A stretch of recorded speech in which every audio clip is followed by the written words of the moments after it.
ஹோட்டலில் இருக்கிற மாதிரி ரிச்சாக க்ரீமியான பன்னீர் பீஸ் மசாலா வீட்டில் எப்படி செய்ய பார்க்கலாமா? தாபா ஸ்டைல் டேஸ்ட் கண்டிப்பாக கேரண்டி. வாங்க எப்படி செய்ய பார்க்கலாம். அதுக்கு ஃபஸ்ட்டு ஒரு கடாயில் எண்ணெய் ஊற்றிட்டு கட் பண்ண பன்னீர் க்யூப்ஸை இதில் போட்டு லைட்டாக ஃப்ரை பண்ணி தனியாக எடுத்து வச்சுக்கோங்க.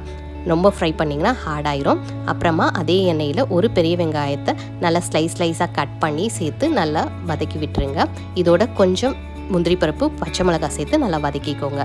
2 மீடியம் சைஸ் தக்காளியை கட் பண்ணி சேர்த்து இல்லை நல்லா வதக்கிக்கோங்க. நல்லா வதக்குனதுக்கப்புறம் நல்லா ஆற வச்சுட்டு ஒரு மிக்ஸி ஜாரில் போட்டு நல்லா ஒரு ஃபைன் பேஸ்ட்டாக அரைச்சி தனியாக எடுத்து வச்சுக்கோங்க. அப்புறமா ஒரு கடாயில் எண்ணெய் ஊற்றிட்டு ஹோல் கரம் மசாலா ஸ்பைசஸ், இஞ்சி பூண்டு பேஸ்ட் சேர்த்து நல்லா வதக்கி விட்டுருங்க. இதோட நம்ம அரைச்சி வச்ச ஆனியன் டொமேட்டோ பேஸ்ட்டையும் சேர்த்து நல்லா வதக்கிக்கோங்க.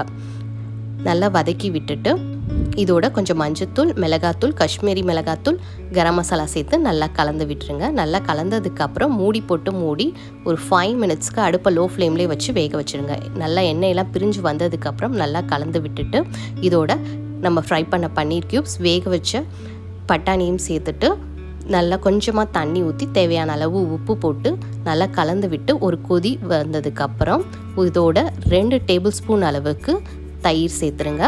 இதுதான் secret ingredient dhaba style taste வரத்துக்கு. சேர்த்ததுக்கப்புறம் நல்லா கலந்து விட்டுருங்க. லாஸ்ட்டாக ஒரு கொதி வந்ததுக்கப்புறம் கொத்தமல்லி தலையை தூவி இறக்குனீங்கன்னா சூப்பரான ரொம்ப டேஸ்டியான தாபா ஸ்டைலில் பன்னீர் பீஸ் மசாலா ரெடி. இது நான் சப்பாத்தியோடு சாப்பிடும்போது பர்ஃபெக்ட் காம்பினேஷனாக இருக்கும். நீங்களும் ட்ரை பண்ணி பார்த்துட்டு கமெண்ட்ஸில் சொல்லுங்கள். தேங்க்யூ ஃபார் வாட்சிங்.